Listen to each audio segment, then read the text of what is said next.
A patient today for total hip arthroplasty. This condition is common in individuals who had osteoarthritis of the hip.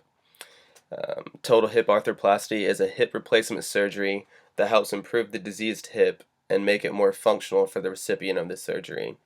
My patient today is a 72-year-old female with a total hip arthroplasty of the right hip, and the surgery was 1 week ago.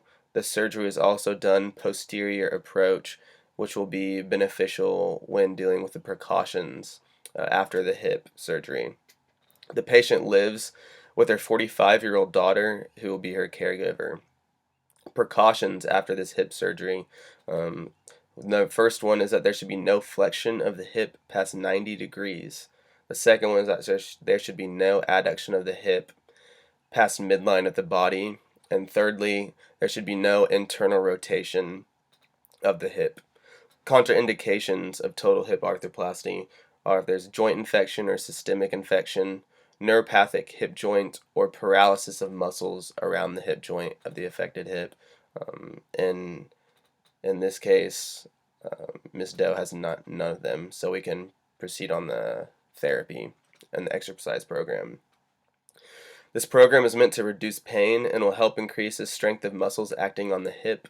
It will also increase the hip's range of motion, allowing the patient to return to their normal functioning activities.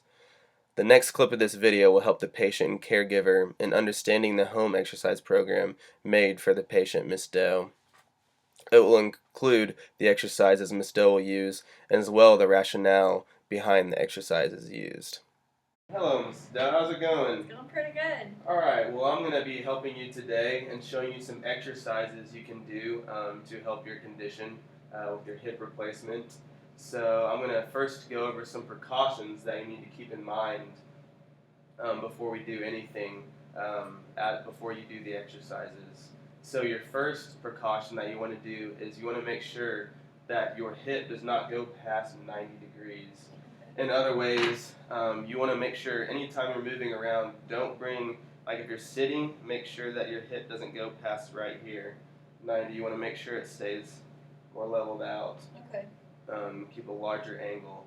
The second one is you want to make sure that your leg does not go past midline. So in other words, a way to think of midline is imagine a line going straight through your nose and down the middle of your body. And you don't want your right leg, which is the one that you had surgery on, to go past that. You always want to stay on this side of that line. Okay.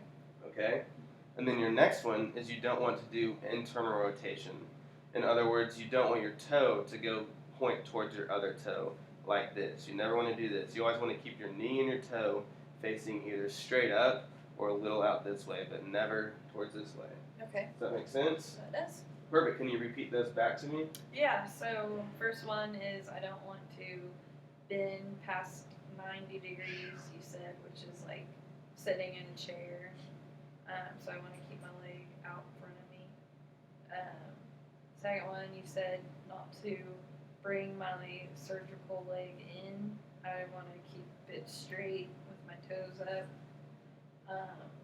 Third one, you said not to bring it past midline, which is center of my body. And yeah. Exactly. Perfect. All right. So is it okay if I show you some exercises? Yeah. Perfect. All right. So the first exercise we're going to do will be heel raises. So on this exercise, I'm going to want you to bring your left leg up, like so, and then with your other leg, once again, I don't want you to break precautions on any of these. And on these exercises, I'm going to also talk to your caregiver, and I want to make sure the caregiver notices what I do and keeps in line with these precautions. So on the heel raise, I want you to slowly drag your heel up, bringing your knee towards your chest, but never past 90, like I said. There you go, perfect. So nice and slowly, and then you can bring it back down. So on this exercise, I'll just probably have you do it about 2 minutes, and whatever comfortable speed you can do. You don't want to go too fast, though. Just a comfortable speed, but you only want to do it for about 2 minutes, whatever you can get out of that 2 minutes. So if you need to go slower, then go slower, but you just want to do that for 2 minutes, and you want to do that about twice a day. Okay? Can I rest in between? Yes, so in between, if you feel, like I said, just go at your own pace. So if you need to, when you go down and you need to rest after you go up, then you can rest and then go back. Um, and so this is going to be flexing and working some of your muscles in your hip. Also working on your range of motion to help you become more mobile and also gain strength in that hip that you had surgery on. So the next exercise we're going to do is called abduction. So on this one, you can either keep that knee up or you can bring it down. But on this exercise, once again, this one goes with the precaution of you don't want to internally rotate and you don't want to go across the midline. So on this one, you just slowly bring your foot outwards and then back in. There you go, that's good. And then back in, but not crossing midline. So on this one, the caregiver also can help. And if you need help, the caregiver can grab under the ankle and the knee and slowly help you move it out and then back in. But once again, never crossing midline. So on this exercise, you can also do for 2 minutes, just a comfortable pace, and do it twice a day. Obviously, you probably don't want to do it within close ranges of each other, so maybe in the morning and then the evening, or afternoon and then later evening, but don't do them too close. Let your body rest a little bit, and then do the exercise later. Okay, and that's 2 minutes as well? That is 2 minutes and twice a day. Okay. And then the last one is pretty simple. We're going to call it glute squeezes, and this works on the strength. All these exercises are working on, well, this one's mainly strength, but the other two are strength and range of motion. So on glute squeezes, I just want you to squeeze your glutes or your buttocks. I want you to squeeze your bum or buttocks for 5 seconds and hold it for 5 seconds, and then relax for 5 seconds. Okay, so hold for 5, and then relax for 5. Yes. And then it'll help if you look at a clock, just do this for about 2 minutes also. And you want to do this twice a day, and this will work on your hip strength, on some of those main muscles that act on your hip, which are the glutes, are some of your main. So can you repeat some of those exercises to me? Yeah, so the first one was heel slides, and I'm going to keep this leg up, and I'm going to bring this heel up as far as I can, and I'm going to go back down, and I'm going to do this for 2 minutes, 2 times a day, and I can rest as much as I want, but I'm going to try to push it. Yep. Okay, and then the next one was the sliding out to the side. I don't remember what you called it though, but you can call it abduction, or some people call it windmills. Okay. So I'm gonna come out to the side, make sure my knee stays up. Yep. And I'm gonna come back in, but make sure I don't cross my midline. Exactly. And I'm gonna do that for 2 minutes as well, and rest as needed as well. Yes. Okay. Perfect. And then the third one, you called them glute squeezes. Mm-hmm. And you said to squeeze and hold for 10 seconds, and then relax for 5 seconds. You can do that when your strength gets more. You can definitely hold for 10 seconds, but right now we probably want to start around 5 seconds. Oh, okay. And then relax for 5 seconds. And then I'm doing that for 2 minutes. Yes. So all these will be 2 minutes. That's an easy way of remembering them all. And I'm doing all 3 of these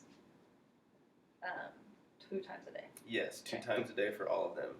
And so the rationale behind all these is to strengthen that hip of yours and make sure you get into more of a functional movements with your range of motion increasing, and also your strength of your hip increasing for walking and going those daily activities that you're used to doing. And then also your daughter will help you with these as well, which I'm about to. The next part of this video is we will talk to the caregiver and tell the caregiver how to help with some of these exercises, which I just mentioned before, and also how to go from lying to sitting to standing and back down, and helping her. So we'll start with that. We're talking to the caregiver, going back over the precautions for the caregiver. Once again, you don't want to let your mom go past 90 degrees of flexion. You don't want her to have internal rotation, which means bringing that toe across. And you also don't want her to do adduction, which is also bringing the foot across midline. So in all of her activities throughout the day, when you're watching her, you want to make sure you keep her from doing any of those. So the first thing is you also want to keep this walker right here, this rolling walker that we have near her bed for whenever she's getting out of bed. And also, when you want to shift her out of bed, and when she's shifting out of bed, you always want to make sure she goes towards her non-affected side, which would be her left side, since she had surgery on her right side. So, firstly, we want to have, since she's also can do most of this herself, just make sure that you watch her and be cautious towards making sure she follows these things, because things such as using the restroom and the toilet and also getting in and out of bed are easy ways of breaking precautions. People tend to break the 90-degree precaution when they're going to the restroom. So you also want to make sure that she keeps that in mind as she does those. So the first thing we will do is lying to stand. So this is dough. On this one, I can just have you lean up some and just make sure you don't break that 90. And as you lean up, perfect. Just go ahead and shift your weight out this way and keep your right leg straight. Perfect. And then you can scoot out to the edge, keeping that right leg straight perfectly. All right. And then with this, we'll just bring the walker here. You want to keep the walker in front of her. And then you want to have her keep her right hand right here on the bed, which we'll say this is the bed. And the left hand will be up here, supporting. And then usually you want to, and you also want to be on the affected side to help them. And then when they're getting up, it's easier to count. So I'll count to 3, and then on 3, go ahead and stand up and then bring your other hand here to the walker. So 1, 2, 3. Perfect. And also, she already knows how to do gait pretty well. But just in case, whenever she's doing her gait, you always want to turn towards your non-affected side. That also, with your hip surgery, will prevent you from doing internal rotation. When you turn to your non-affected side, it'll keep you from internally rotating, which will help you. So now, when we're sitting back down, you want to slowly go back until you can feel the bed against your leg. And then you just want to do the reverse order of what we did before. So you'll put your right hand down, and then slowly lean back, and then sit back down. Perfect. And then you can move the walker out of the way. And when she's lying back down, as the caregiver, you want to make sure, once again, that she doesn't break her hip precaution. It doesn't go past 90. So you can just make sure she slowly goes back down, like this. And that is it.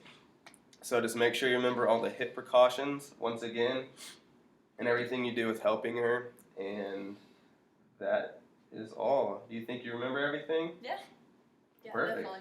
Awesome. Well, thank you. Thanks. And hopefully you can get everything done.